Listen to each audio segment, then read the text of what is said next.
ሲኖዶሱ ራሱ በመንፈስ ቅዱስ አይደለም የሚመራው፣ በስልክ ነው። አትሰበሰቡም፣ የሆነ ነገር አታረጉም። ጳጳሱ ትክክል ነው የተናገሩት።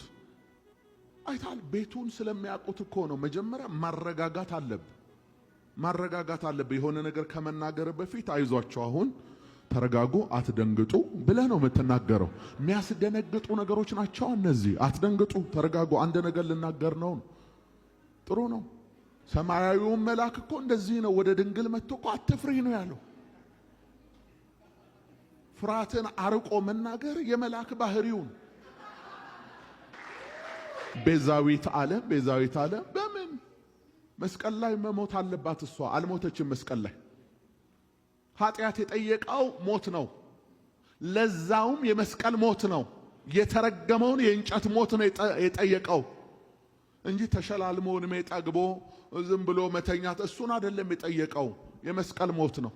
ለዚህ ደግሞ በቂ የሆነው ኢየሱስ መጥቷል። ኢየሱስ በቂ ነው፣ ከበቂም በላይ ነው። እሷ ቤዛነትና እሱ እሺ ምንድነው? አይ ቤዛ የሆነውን እሱን ወልዳ ስለሰጠች። ለዛ ነው ቤዛ የሆነውን ወልዳ ስለሰጠች ነው ቤዛዊት የተባለችው። እና ግንበኛን የወለደች እናት ግንበኝት ናት።